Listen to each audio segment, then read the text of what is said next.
Yeah, maybe I should still introduce myself a little bit. Actually, I have really fuzzy feelings for the Ruby community.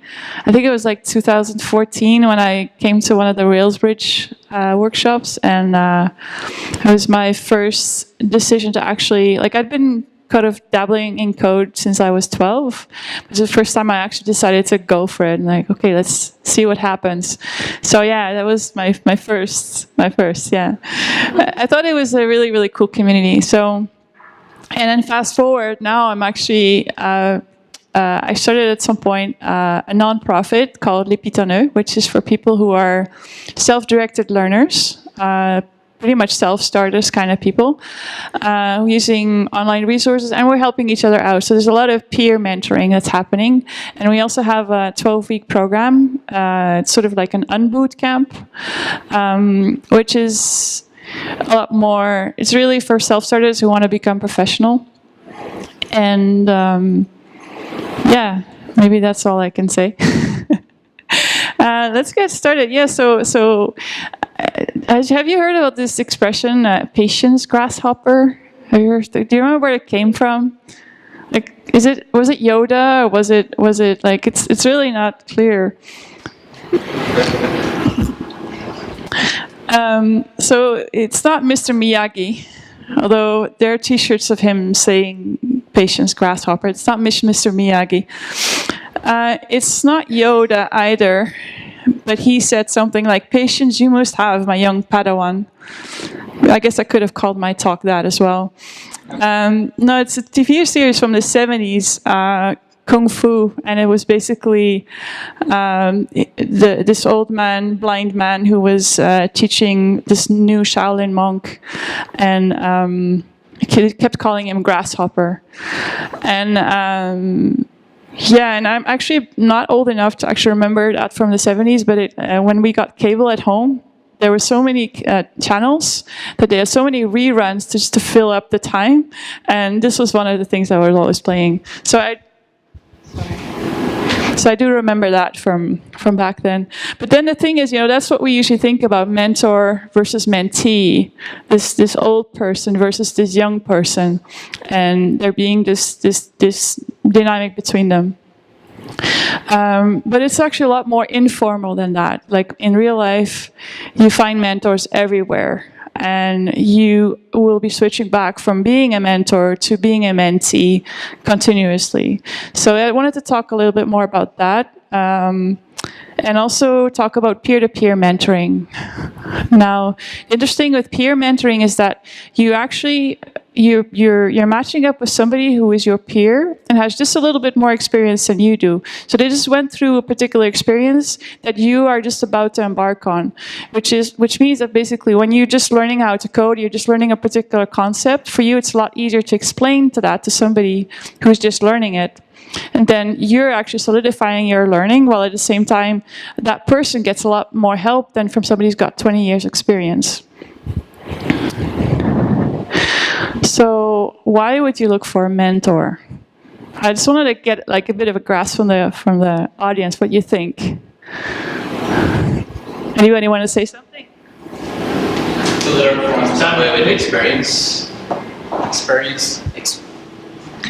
So learn from the experts. In software, we want to learn the way experts do things, and yeah, a mentor is a good way for it. And if you find the right mentor, I think if you communicate well, the learning process is gonna be easier because it's gonna be for you, not generic. So yeah, that's. Any more reasons? Why would you look for a mentor?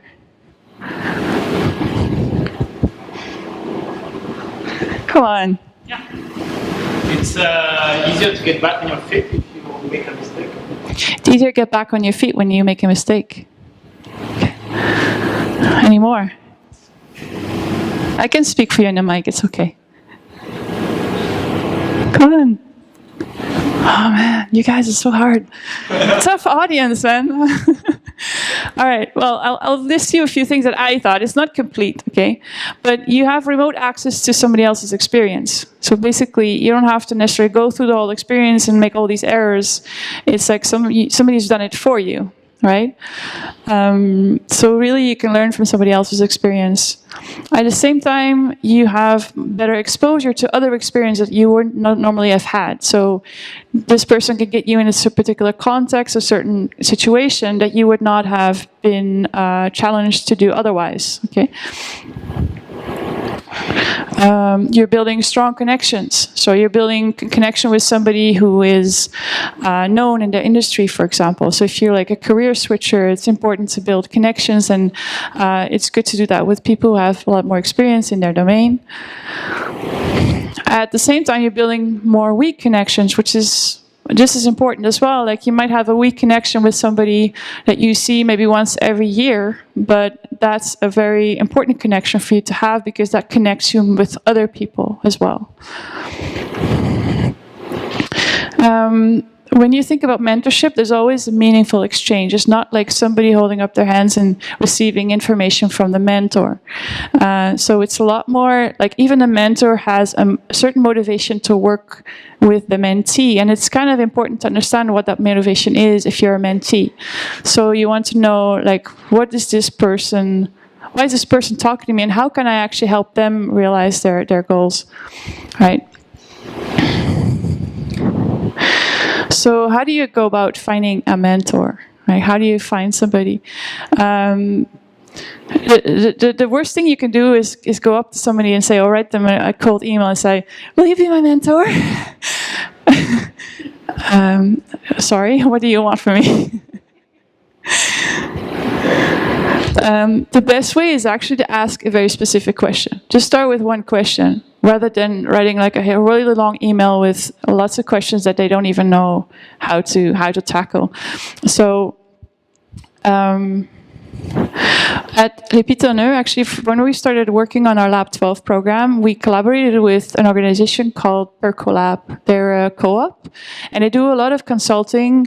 They're very experienced in doing learning circles, and they've developed this way of, they actually listed the 13 ways of asking for help. And as we were doing the Lab 12 program, the first iteration, we came up with 2 more. So I'm just going to go through those. They're very, very, like whenever you have a question you want to get somebody's help from, it's important to think about, okay, where does it fit, and actually phrase it that way, because you might not be asking your question right if it doesn't fit in this category. So the first one is to ask me questions. So this is a context for me. I have a question, and I'm coming up to you as a mentor, and I want you to ask me questions rather than give me a direct answer. So by you asking me questions and poking away at it, I get to understand the concept better, right? So this is also important for mentors, like rather than just giving the answer straight out, like, oh, just use this library. It's like, okay, but understand the problem better before coming up with any library that's going to solve that problem, right? Show me how. It's really like a tutorial, or like sitting next to somebody, like, how did you do this? And why did you do it this way? And step by step, basically. Give me information, like what's the best place in Montreal to get pizza, or what's the address of La Gare, or where can you find good reasons online to learn Ruby on Rails, that sort of stuff. Give me advice. So basically you come to somebody and say, this is my situation, what do you think, how should I react? Give me feedback. So you want to show something that you've done and you want to get feedback from that person. Think creatively with me. So you want somebody else to bring in their input, and as you're working on it, you're going to go talk through it and get a different solution than you would otherwise have had. Be my audience. So I'm preparing for this talk, and I'm really nervous, and it would be nice if you could just listen to me for 20 minutes and see what you think. Give me some feedback about that. Give me moral support. Basically, I need a hug. Things are not working. I just want to cry a little bit. Give me a hand. Basically, you're moving and you just need somebody to move your boxes and stuff like that. Give me a hand could also just mean like I need somebody on my team, or that sort of stuff. Or I have a specific task needs to be done. Can you help me with that? lend me something. A book, lend me some money, lend me your space, that sort of stuff. Protect me because I'm in danger. I need somebody to protect me because I'm not safe right now. Help me make sense. Like I'm having an argument with people at my office and I don't understand why people are angry with me. Try to make sense. Motivate me. I need a kick in the butt. Tell me your story. This is the inverse of asking for advice. So this is really like, rather than coming up to somebody with your story, you're doing the inverse. You're going to ask that person, how did you do that in this situation? When you were in this situation, how did you get out of it? And how did you launch your startup? What were the things that came up? And if you do this with several people, you will be better able to kind of make up your own mind and make a better decision yourself. So I also try, when somebody asks me for advice, to flip that around and actually talk about stuff that's my own experience. Yeah.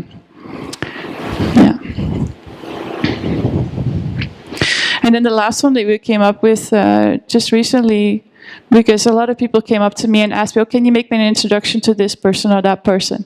So I realized that, yeah, this should be on the list as well. So that's really, you know, somebody who can help the other person out and you're making the connection, right? I'm going to ask you guys again. Why would you want to be a mentor? Why would you want to mentor somebody else? Yeah. Share your experiences. Sorry? Share your experiences. Share your experiences, yeah. What else? Yeah? Give back to the community. Give back to the community, yeah. Learn. Yeah. More. One last one. Yeah. Potentially higher. Potentially higher, yeah. So I'll tell you what I came up with. Give back to the community. It's clear, huh? That we're like-minded. Yeah. And give back to the community often is really because, you know, you've made it somewhere and you know you didn't make it by yourself all alone, and you want to make sure that like other people who follow are having an easier time than you did. Level up at work is a good one because actually this is some of our mentors who came to our session said that he wanted to become more senior, but he didn't have a lot of experience working with juniors. So in order for him to be able to show that actually I have experience working with juniors, he could start mentoring every week with us and being able to work in get experience actually explaining stuff to juniors and making sure that they weren't too lost and all that. So leveling up at work, becoming more senior and start leading a team. Bridging the gap. So we still have a situation in tech where some people are overrepresented, other people are underrepresented, and this is for you a way to help people who are underrepresented in tech traditionally, help them get a leg up. And this is also irrelevant for the skills gap that we have in tech. So we have so many jobs that are being unfilled right now because we just don't have enough people. So why not make that a bigger pot? Hiring bonus, right? Share your passion. We all love talking about stuff we like to talk about, so why not with somebody else who has that same passion? You have a power to change someone's life.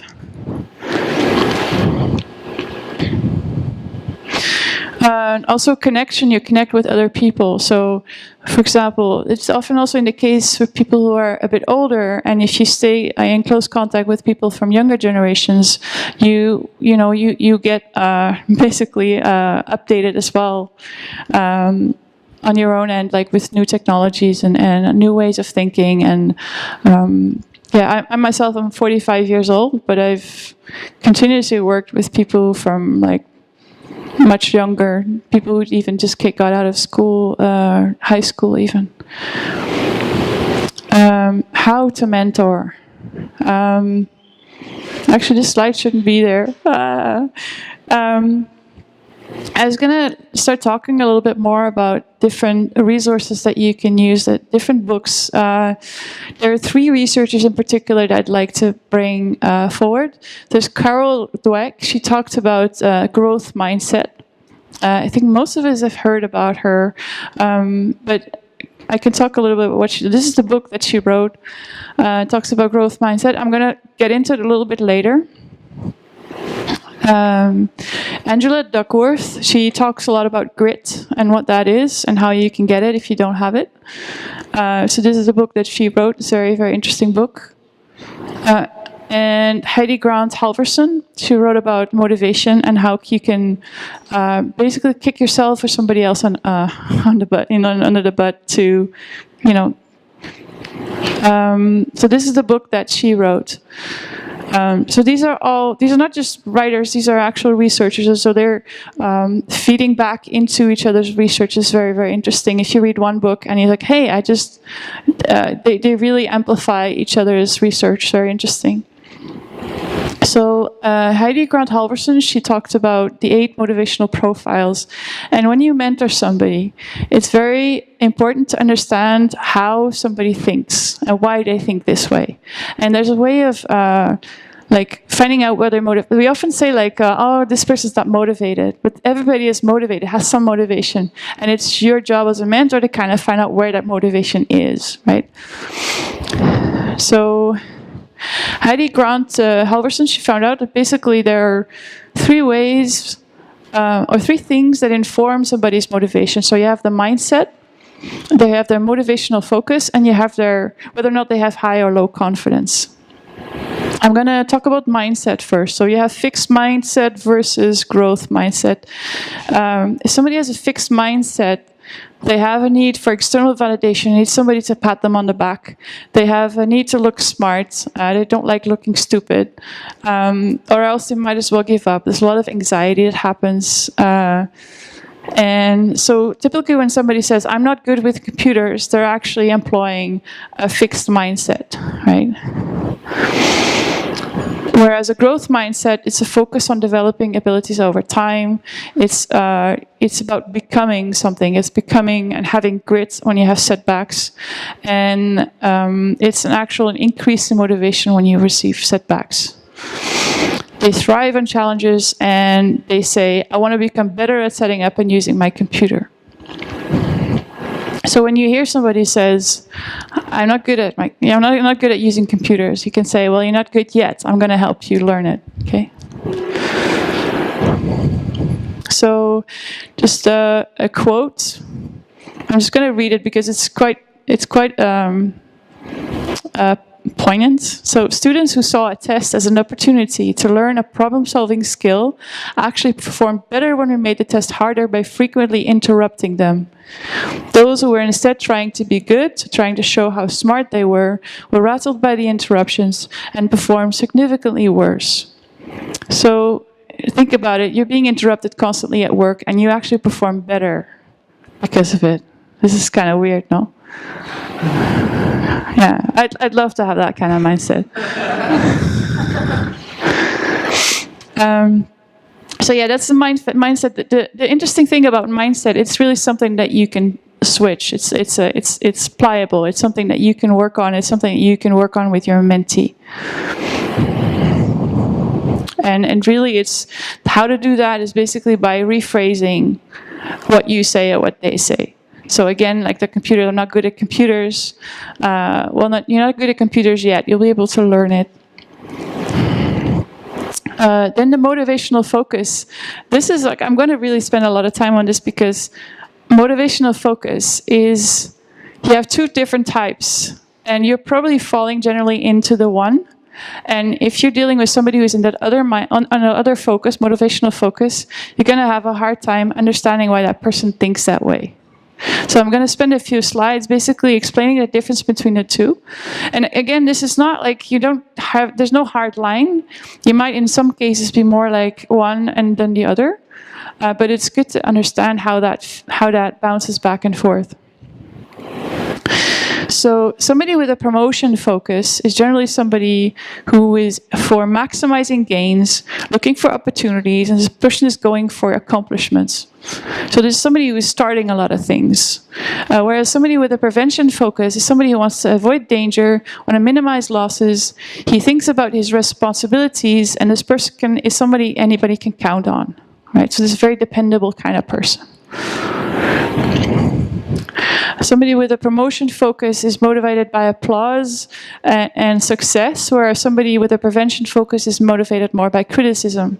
So that means that somebody who is motivated by criticism, you actually have to critique their work and say, well, this is wrong, this is not going right, and point out where the errors are. Whereas somebody who's a lot more promotion focused, you really need to think about what went well, basically, and give them pointers on how they can still improve. Okay, so promotion focused people, their motivation smells like eagerness, whereas somebody with a prevention focus, it's more like a vigilant kind of person. They're driven by positive feedback versus negative feedback, and somebody with a promotion focus is pushed by confidence, and if they have some self-doubt, it actually brings the wind out of their sails. For someone with a prevention focus, it's the exact opposite. So it's very important to know what somebody's focus is, that you're not like selling them the wrong thing and just basically demotivating them, because it's really like black or white. And this is why it's very important to understand. So people with a promotion focus, they'll be saying yes all the time. They'll be starting a lot of new things. For somebody with a prevention focus, they would rather say no. Let's sit this out first, right? Again, it's about somebody with a promotion focus prefers abstract thinking, working fast. They want to get it done. They want to get there. They're very enthusiastic. Whereas somebody with a prevention focus, they prefer concrete and working slow, not to make mistakes, and I want to make sure that no hard-earned gains are lost. Okay, so. Then the third one is high or low confidence, and this is really probably like the first thing you need to work on when you notice somebody has low self-confidence. This is like the main. This is the one thing that's going to make or break somebody. Okay, so Albert Bandura, another researcher, he said, confidence basically is self-efficacy, and self-efficacy is the confidence that you can figure it out. Even if you don't necessarily know how to do something, you're able to figure it out as you go. You're able to get to where you're going, and you have the skills you need. Okay. So self-efficacy outpredicts objective measures of ability such as job aptitude tests when it comes to understanding who succeeds and fails. So what this means is, if you give somebody a job aptitude test, this is not going to predict how well they will do at the job compared to how confident somebody is. Also, positive thinking is not the same thing as self-confidence. If you are a positive thinker, you might not necessarily look at all the pitfalls and the barriers and stuff that's preventing you from getting there. And if you are only doing a lot of positive thinking and not really thinking about the steps to get there, you're probably not going to get there. You're probably going to fail. So positive thinking is not necessarily a good thing if you don't back it up with actual concrete steps. I want to give one last shout out to this book. I haven't finished it yet, so I couldn't really talk about it, but it's a very, very interesting book. And what's interesting about it specifically, it talks about how we learn. And a lot of the stuff that's in there is completely from left field. It's like what we think we know about, or what we think as users of our brains, we think how it works, it's the opposite of that. So thinking like, we used to do a lot of cramming in school. Well, cramming is the worst way you could learn anything. That sort of stuff. It's a very interesting book. And then I will talk about input goals versus output goals, because we use this at our program, Lab 12, very much. So at the start of the program, people will build their own contract, their learning contract with themselves. Okay, and learning contract is very important for them, but also for the mentors, because if as a mentor we suggest something that's going to solve somebody's problem, well, if it's not part of their learning contract, their learning goals, then it's kind of like not something we should have suggested at all. So for us, it's important to know what people's objectives are. And secondly, for themselves, it helps to put like a running program into how to get to the marathon, basically. So an output goal versus an input goal. An output goal is basically, I'm going to run the marathon in a year from now, and this is the date, and this is the marathon I'm going to register for, and this is going to be the time I'm aiming for, that sort of stuff. Very, very specific output goal. Input goal is all the running, the training I do up to that point to get me there. So if I just stick to my training program, I don't have to worry about that marathon. The marathon is going to come anyway, and I'll be able to do it. So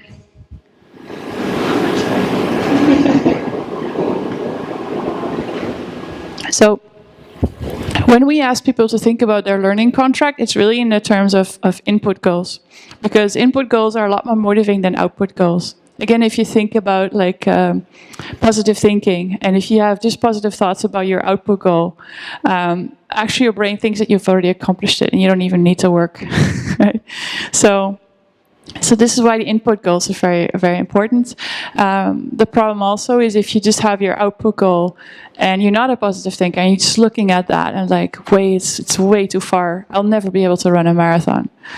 Whereas you can just put on your shoes and go out for a run around the block, right? So input goal is something you're able to do already. You're able to run, you're able to just put on your shoes, you're able to get out the door. It's set in the present, something you can do right now. It's focused on the process, so that doing it over and over again. It's a clear action to take, and it's small enough to cause as little friction as possible. So if you can manage to get yourself out the door, like what is that friction? How can you remove it, basically? If the one thing you have to do is just put your shoes out before you go to bed, then that might be it, right? So finding those frictions and removing them. And an input goal is habit forming. So that's pretty much it. I don't know if I did 40 minutes. But I'd love to have some of your questions, and I wanted to know what you guys think about mentoring and what your experience are with mentoring. And I'd really honestly love to give somebody the mic and hear what you say. Who's up for that? Yeah?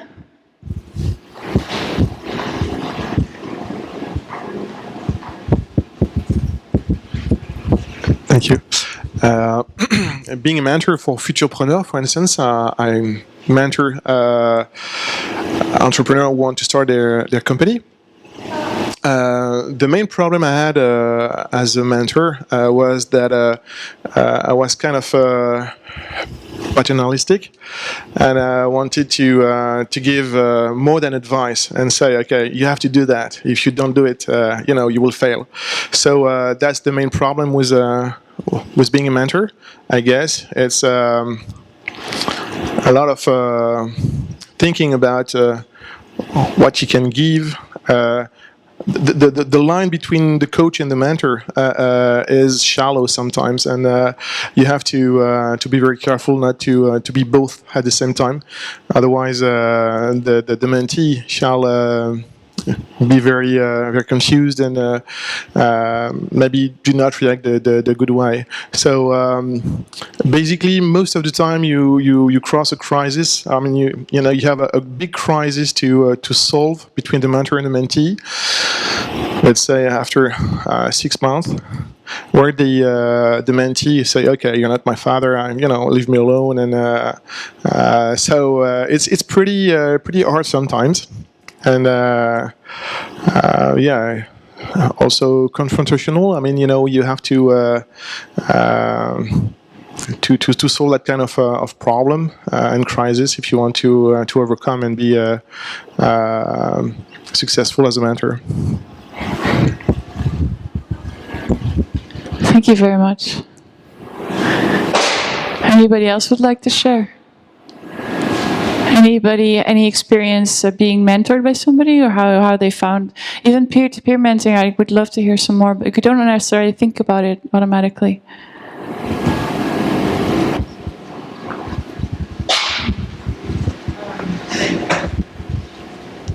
Yeah, okay, this is scary. I guess one thing I found mentoring people and having been mentored, I guess this is actually sort of, I don't know if anybody knows like the Women Tech Makers Conference, but Cassie gave an awesome talk about mentoring there too. It's kind of something that you mentioned at that talk, which is like, it can be hard, but it's important not to, I guess, try to just like clone yourself when you're mentoring somebody. And likewise, when you're getting advice from somebody or when you're being mentored, to, I guess, like really understand that everybody's experience is different. And so it goes both ways. It can be hard to think or to hear somebody talking about how they got to where they are, and you think, okay, if I do that, I'll be successful. Or on the flip side, when you're mentoring somebody, to just say, this is the steps and this worked for me. Yeah, so I don't know what to do with that, but that's something I haven't figured out, like how to solve, I guess, like how to listen properly when you're mentoring somebody, and really only give them what they're asking for. And then on the flip side, to not take somebody's advice too seriously and just run with it. And I guess that's like a big part of Lab 12, which is important to teach people how to ask for help in ways that they're going to get useful responses. Yeah, thanks. We're actually thinking about training our mentors a bit better, because we're giving a lot of feedback to our mentees, but sometimes like somebody's helping me out, and he's basically just talking and talking and talking, and I'm like, yeah, but okay, now I actually want to get back to my problem. Or sometimes I have a problem and I just want to figure it out, but that person is trying to help me so much that they're actually trying to solve the problem for me. And it's like, yeah, but I actually want to do this thing. This is gonna like, yeah, get me there, but I want to understand why I can't do it this way. And it's okay to let somebody fail. It's actually very important to let somebody fail. You cannot give somebody your experience. You cannot give them your experience. You can share it with them, but that person still has to have a chance to get some experience. And you are there to help them get that experience that they might not have got otherwise, either by poking questions at them or by putting them into a situation that challenges them. So it's a lot better to look at it that way. Like, how can I, rather than giving information, how can I get that person to see and get that experience that I had while still being in a safe environment, basically, and not having to, like, pick themselves up out of the gutter. Anybody else? I also think we become mentors unwillingly. Usually, we don't even notice it. It becomes like out of necessity. And also, if it is in the work culture, of the company, that's important, then the employees will automatically be more willing to help and be mentor. And for my case, when I was doing my master's, to accomplish the projects, I had to, mentor actually less experienced programmers so that the tasks would be done. So I wasn't like, I'm mentor, but it had to be done. So, and I'm really happy. Like, these people, I think, learned great deal, and at the end they made it into nice companies, and now I have nice connections. So I think it's a good way to help people. Thanks. Yeah, great. Like, a lot of mentoring happens informally, and it's not necessarily that you're being called a mentor all of a sudden or a mentee. So it happens every day, and we don't really call it that. Anything else? Okay, so according to me, I think mentoring is not just the output, it's also an input, because I also have the experience to mentoring someone else, and I found you have to force yourself to summarize and organize the acknowledgements, and you cannot teach the things you don't know. So I will forget the things I have learned, but I found that's very hard for me to forget the things I have taught. So yeah, it's also an input for myself. Yes, Yes, exactly. There's a lot of ways where peer mentoring helps because it helps both sides. Like you just learn something, and by explaining it to somebody, you're really knowing it a lot better than you would have otherwise. And the person who's still learning it, who's learning it from you, you're probably helping them a lot better than somebody with a lot more experience, because you know the pitfalls, you know what was wrong, you know why the person's not getting something. Whereas somebody with a lot more experience, they still have to, they have to really dig deep to understand why somebody is like somebody a lot more junior, why they're thinking this way, or why they're not getting it. Yeah. Somebody else? Anybody? Eri?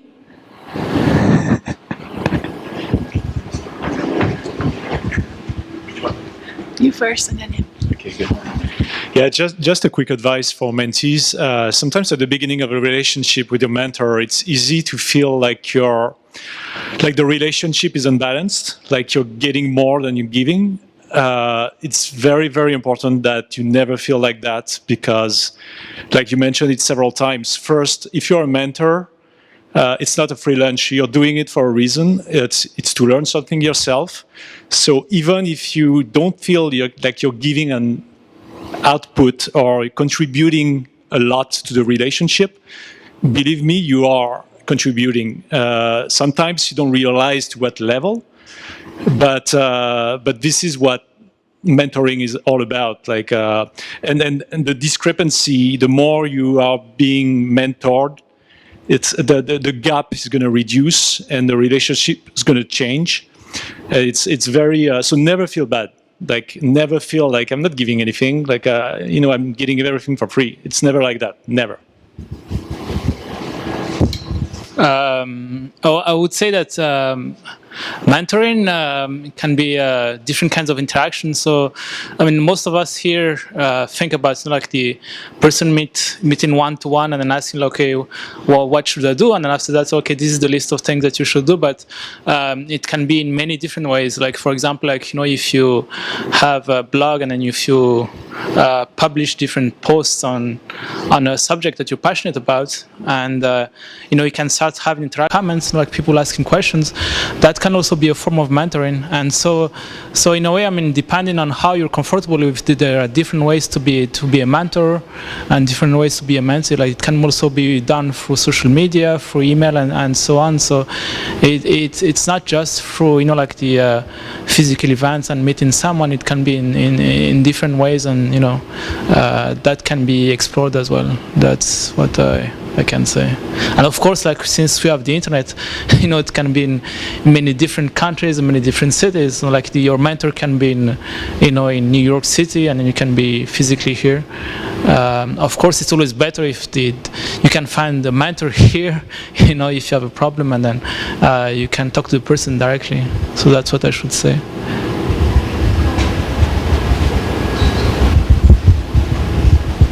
Yeah, about that, we have our own Slack group of about, I think, technically 500 people, but let's say maybe 100 people are very active on it.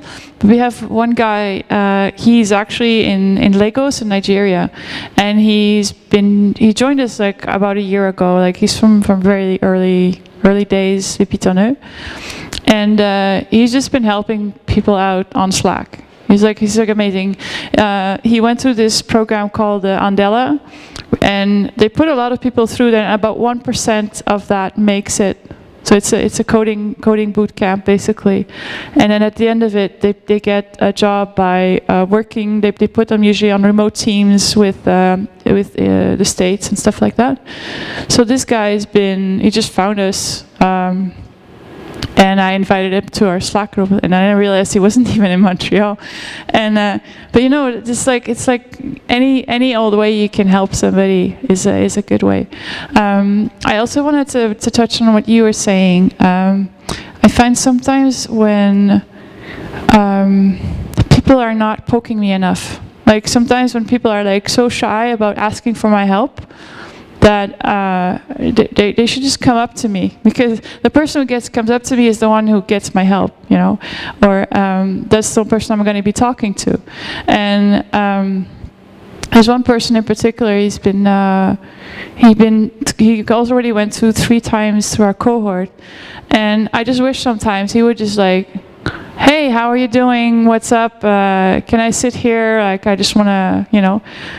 And it's not like that. Every time there's a specific ask, there's a specific, and I don't even know how to respond. And it's really hard because I want to help this guy, and I wish he would just like come poke me a lot more often. So don't hesitate to come up to people if you need their help, because they want that. They're not going to want to have to think about, oh yeah, I'm going to have to write this email to this person because there's this thing that they wanted me to do. They want you to just come up to you, and then they can help you right away. Yeah. Anybody else? Going once? Going twice? Cool. And I think also, in a way, internet is our mentor, you know. And I think it's not a very good idea to like first look at the internet. Sometimes people comes to you like very simple questions you can easily find from internet, and yeah, that's very dismotivating when they ask you, especially if you don't have time. Like, to be nice, yeah, I guess you should still reply to them, but yeah, as being the mentee, I think it's better to do your homework and then go to the person. But of course, I agree, it's better not to be shy. Without asking, you wouldn't know if the person gonna help. Yep. Thank you. Anybody else wants to say something?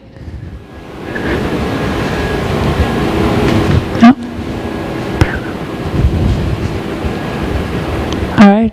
Well, thank you very, very much. It's an honor to be here. Like I said, I have fuzzy feelings for this group, and yeah, thank you so much.